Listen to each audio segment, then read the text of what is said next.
امام راضی کہتے ہیں کہ سیدہ فاطمہ الزہرا رضی اللہ تعالی عنہ کے دونوں شہزادے حسنین کریمین بیمار ہو گئے تو سیدہ نے منت مانگی کہ بچوں کو شفا ہوگی تو 3 روزے رکھوں گی۔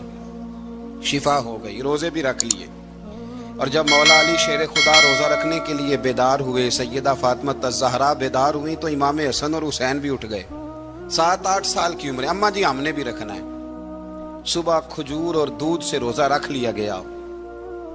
این افطاری کے وقت مولا علی کہتے ہیں فاقے چل رہے تھے، کہیں سے میں جوں لایا تھوڑے سے، سیدہ فاطمہ الزہرا نے پیس کر روٹیاں پکائیں۔ وہ وقت جو بڑا مشکل ہوتا ہے افطار کا، کہتے ہیں اس وقت جب کھانے کے لیے بالکل ہاتھ آگے بڑھنے لگے اور امید تھی کہ ابھی سیدنا بلال اللہ اکبر کہیں گے تو روزہ کھلے گا، لیکن ابھی چند ہی منٹ رہتے تھے کہ دروازے پر ایک فقیر نے صدا دی۔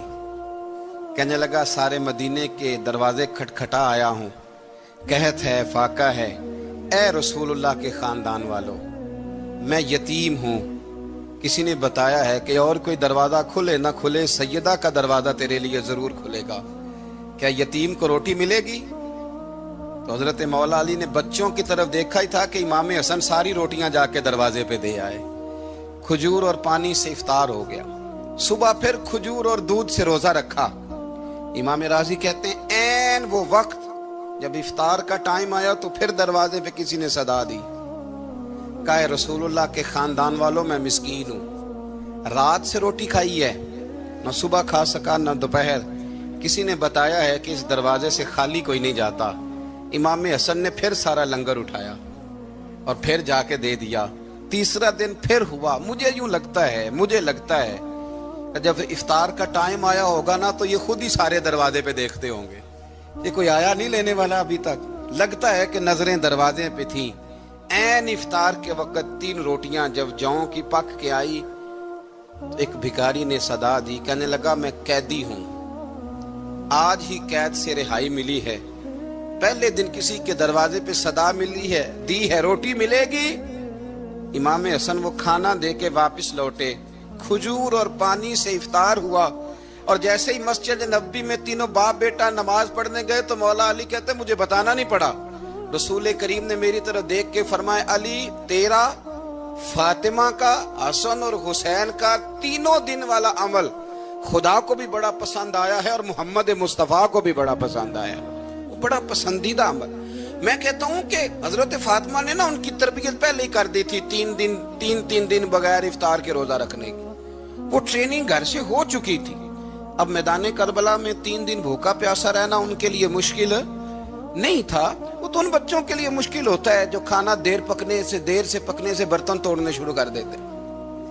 وہ بچے بلیک میل ہوتے ہیں جن کو ایک وقت ان کے پسند کا کھانا نہ ملے تو وہ گھر میں جو ہے وہ ادھم شروع کر دیتے ہیں، جن کی ماں نے عادت ڈالی ہو کہ بیٹا 3 دن بھوکے پیاسا رہنا ہوا تو رہ لینا، لیکن کسی بھی باطل کے ساتھ کمپرومائز نہ کرنا، ان کے لیے اتنا مشکل نہیں تھا۔ ان کی تربیت ہوئی، ان کی ٹریننگ ہوئی، پھر اللہ نے ان کی سیرت میں رنگ بھرے، ان کے کردار میں حسن آیا، وقار آیا۔ حضرت امیر معاویہ رضی اللہ تعالیٰ عنہ نے ایک شخص کو بھیجا مدینہ منورہ شام سے، تو اس نے کہا میں نے امام حسین سے ملنا ہے، تعارف کیا ہے؟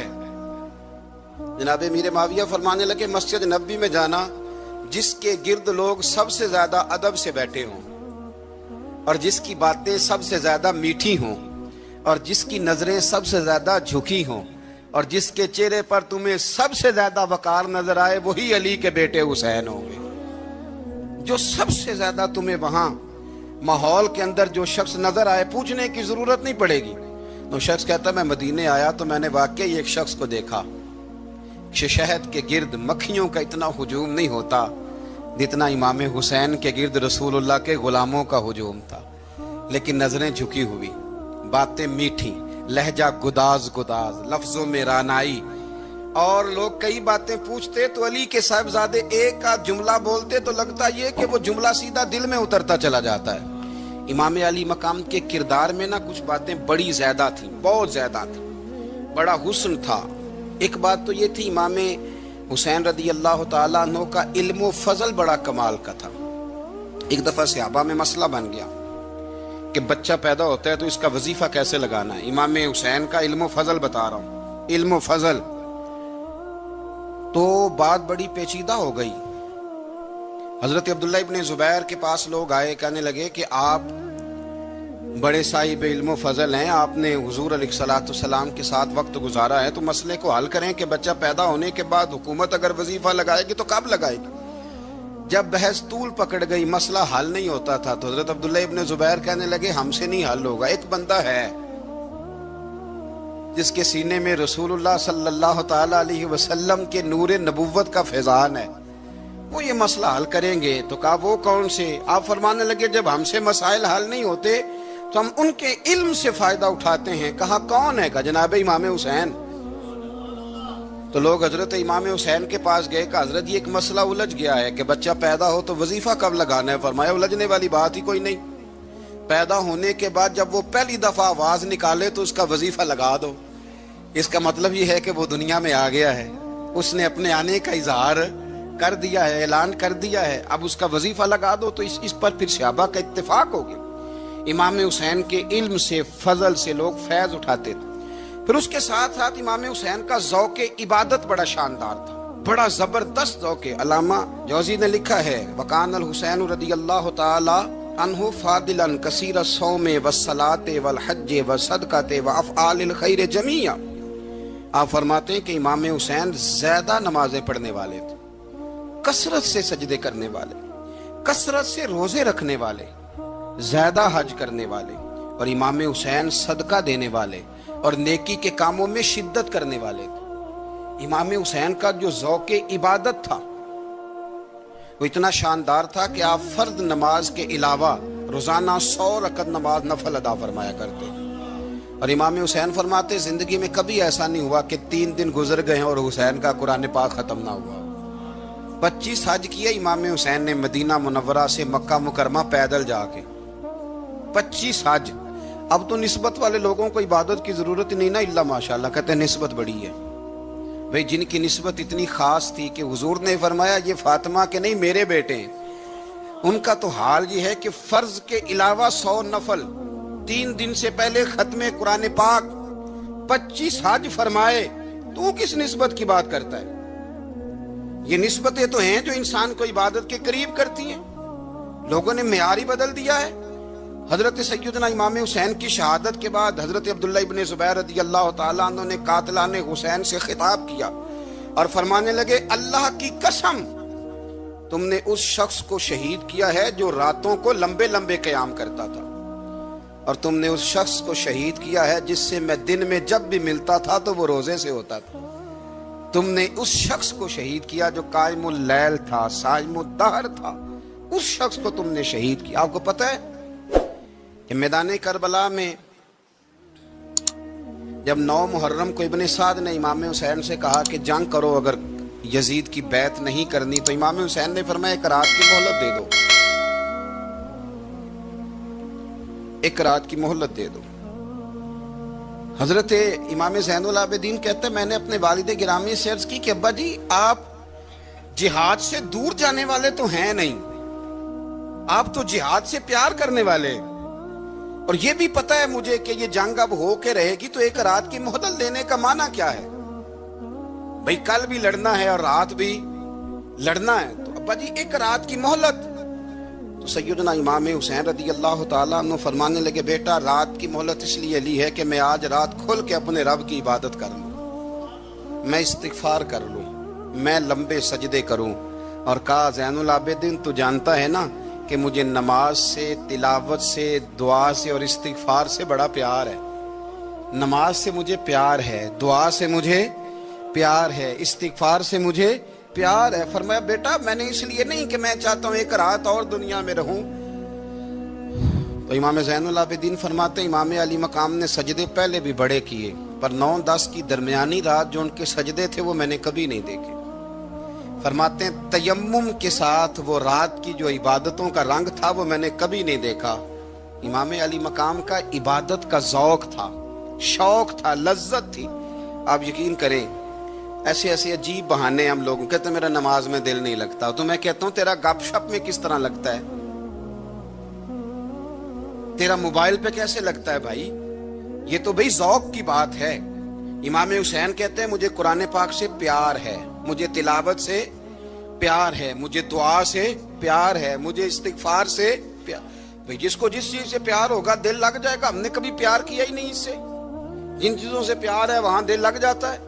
یہ ایک بہانہ ہے، ورنہ کثرت سے عبادت کرنا، ذوق پیدا کرنا، یہ تو اہل اللہ کا طریقہ ہے۔ والذین یبیتون لربہم سجدا وقیاما، رب کے بندوں کی علامت یہ ہے کہ وہ راتیں سجدے اور قیام میں گزار دیتے ہیں۔ تو امام حسین کی سیرت کا کمال ہے کہ ذوق عبادت رکھتے تھے۔ دوسری بات جو امام علی مقام کی سیرت میں بڑی شاندار ہے وہ یہ ہے کہ سخی بڑے تھے۔ ایک قول سنانا ہے آپ کو امام حسین کا، اور خواہش میری یہ ہے کہ میرے حاضرین اور ناظرین اس قول کو رٹا لگا کے یاد کریں،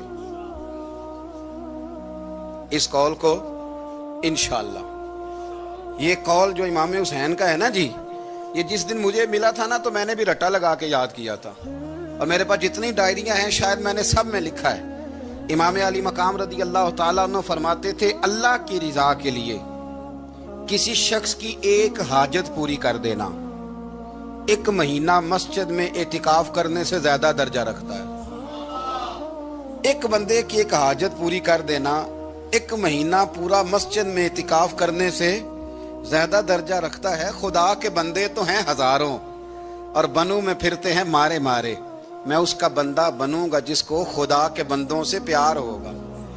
کسی بندے کی ایک حاجت پوری کرنا 1 مہینہ اعتکاف میں بیٹھنے سے زیادہ افضل ہے۔ اسی لیے تو میرے حبیب کریم علیہ السلام نے فرمایا تو رب کے بندوں کی حاجتیں پوری کرنے میں لگ جا، رب تیری حاجتیں پوری فرما دے گا۔ تو امام علی مقام فرماتے تھے ایک حاجت کسی کی پوری کرو۔ حضرت جناب سیدہ زینب بنت ابی رافع کہتی ہیں کہ سیدہ فاطمہ الزہرا نا ایک دن اپنے دونوں شہزادوں کو لے کے، جب حضور کی طبیعت مبارک بظاہر علیل تھی جس میں حضور کا وصال ہوا، دونوں شہزادے لے کے سیدہ فاطمہ نبی کریم کی بارگاہ میں گئی، کہنے لگی یا رسول اللہ میرے بچوں کو کچھ دیجئے سیدہ پاک۔ تو حضور اٹھ کے بیٹھ گئے، اس کندھے سے امام حسن کو لگایا اور اس سے امام حسین کو لگایا، اور فرمایا فاطمہ یہ جو میرا حسن ہے نا اس کو میں اپنی ہیبت اور سرداری دیتا ہوں، اور فرمایا یہ جو میرا حسین ہے نا حسین کو میں اپنی جرت اور سخاوت دیتا ہوں، میرا حسین جرت مند ہوگا اور سخی ہوگا۔ داتا گانج بخش علی حجویری، امام الاولیاء سید الاصفیاء، داتا صاحب کشف المعجوب میں فرماتے ہیں ایک دن نا امام حسین کے پاس ایک شخص آیا بڑی دور سے کچھ مانگنے کا، حضور کچھ دیجئے۔ وہ شخص کہتا ہے کہ میرا ظرف یہ تھا کہ 4-5 دینار ملیں گے۔ تو امام حسین فرمانے لگے تھوڑی دیر بیٹھ جا، رزق آ رہا ہے۔ تو امام حسین کو حکومت وقت کی طرف سے نا 5 تھیلیاں ملی جس میں ایک تھیلی میں 500 اشرفیاں تھیں، 5 تھیلیاں آئیں، لیکن اس کو آنے میں نا ذرا دیر ہو گئی۔ وہ 5 تھیلیاں جب آئی نا تو امام حسین اس کی طرف 5 تھیلیاں بڑھا کے نا، ذرا دیکھنا میری طرف غور سے، 5 تھیلیاں بڑھا کے نا تو فرمانے لگے میاں جتنا تجھے انتظار کرایا نا اتنی ہم تیری حاجت پوری نہیں کر سکے۔ تو یہ نہ محسوس کرنا کہ حسین کے دروازے پہ بیٹھا بھی رہا ہوں تو ملا کیا ہے، یہ نہ محسوس کرنا۔ وہ شخص کہتا ہے جب میں نے وہ تھیلیاں کھولی اور پھر میری نظر امام حسین پہ پڑی تو میرے اندر سے آواز آئی اگر حسین ابن علی اتنے سخی ہیں تو محمد عربی کتنے سخی ہو۔ اگر یہ معیار ان کا ہے، ان کا یہ معیار ہے، اور خود بھیک دیں خود ہی کہیں منگتے کا بھلا ہو، خود کہنے لگے جتنا انتظار کرایا ہے اتنی تیری مدد کر سکے۔ یہ سخاوت کا معیار تھا، یہ طریقہ تھا۔ ایک دفعہ سیدنا امام حسین رضی اللہ تعالیٰ عنہ کے گھر کے اندر نا 5000 دینار آئے، مسجد میں تھے، آپ کو 5000 دینار ملے تو امام زین العابدین کہتے ہیں کہ مسجد سے لے کر گھر آنے تک امام حسین نے 5 کے 5000 اللہ کے رستے میں خیرات کر دیے۔ فرماتے میں نے کہا ابا جی 5 دینار کی گھر میں ضرورت تھی، مالاں والے سخی نہیں ہوندے تے سخیاں کل مال نہیں ہوندا، ایتھے اوتھے دوویں جہانی سخی کنگال نہیں ہوندا۔ کہا ابا جی 5 دینار کی گھر میں ضرورت تھی، تو کہتے ہیں مجھے فرمانے لگے بیٹا یہ جن کو میں نے دیا ہے نا یہ گھر کے لیے ہی دیا ہے، یہ گھر کے لیے ہی دیا ہے، جن کو دیا ہے تمہارا کیا خیال ہے یہ باہر خرچ ہوا ہے، یہ گھر کے لیے ہی ہے۔ اس لیے کہ جب انسان دوسروں پر شفقت کرتا ہے تو اللہ اس کے گھر پہ رحمت فرماتا ہے۔ امام حسین کے مزاج میں پہلی بات میں نے ذوق عبادت کی عرض کی، دوسری بات عرض کر رہا ہوں کہ صحابہ حضرت اسامہ بن زید بڑے پیارے ہیں میرے نبی کریم کے، بڑے پیارے۔ حضرت اسامہ بن زید کے بارے میں سیدہ عائشہ صدیقہ فرماتی ہیں ان کے ناک سے اگر رینٹھ نکلتی تھی تو اللہ کے رسول اپنے دستے مبارک سے صاف کر دیتے تھے، اور سرکار فرماتے تھے کہ اگر اسامہ لڑکی ہوتا نا، ان کے غلام کے بیٹے تھے حضرت زید بن عمرو، اگر یہ لڑکی ہوتا میں اسے زیور پہناتا۔ بڑے پیارے تھے، لیکن جب ان کا آخری وقت آیا نا تو 60,000 دینار کا قرضہ تھا۔ رشتہ داروں سے کہا، دوستوں سے کہا، یاروں سے کہا، پر قرض ادا نہیں ہو رہا تھا۔ حضرت اسامہ بن زید کہتے ہیں بڑا پریشان تھا۔ جب حد ہو گئی نا تو حضرت اسامہ بن زید فرمانے لگے جاؤ کوئی حسین ابن علی کو خبر کرو، ان سے کہو میں نا غلام ہوں آپ کے نانا کا، مقروض دنیا سے چلا گیا تو کیا بنے گا۔ امام حسین کو خبر ملی تو دوڑے آئے۔ لاجپال اس پیر کو نہیں کہتے جو تگڑا نذرانہ لے کے تو ماتھا چوم لے، لاجپال تو اس کو کہتے ہیں کہ جب ضرورت پڑے تو وہ سر پہ موجود ہو۔ حضرت سیدنا امام حسین تشریف لائے تو جناب اسامہ بن زید رو پڑے، کہنے لگے حضور میں نے نا غلامی کی ہے آپ کے نانا کی، اور اس غلامی پہ ناز ہے، اب 60,000 دینار کا قرضہ لے کے دنیا سے جاؤں گا تو میری قبر پہ بوجھ رہے گا۔ امام حسین خادم کو بھی کہہ سکتے تھے جاؤ گھر پیسے پڑے ہیں لے آؤ، امام حسین خود گئے، چادر اوڑھ کے تو اس کی اوٹ میں بکل میں 60,000 دینار چھپا کے لائے، اور جناب اسامہ بن زید کے سامنے رکھ کے کہنے لگے اسامہ یار پیسے رات کو ہی آئے تھے، میں سوچ رہا تھا مجھے تو ضرورت نہیں، اللہ نے کس کا نصیب میرے گھر میں بھیج دیا، مجھے تو حاجت ہی نہیں تھی، اب پتہ چلا پیسے تیرے تھے، اللہ نے حسین کی ڈیوٹی لگائی ہے کہ جا کے دے آ۔ حضرت اسامہ بن زید رو پڑے، فرمانے لگے اللہ آپ کو بہترین صلہ عطا فرمائے، یہ معیار تھا۔ اور پھر تیسری بات یہ کہ دل کے بڑے صاف تھے،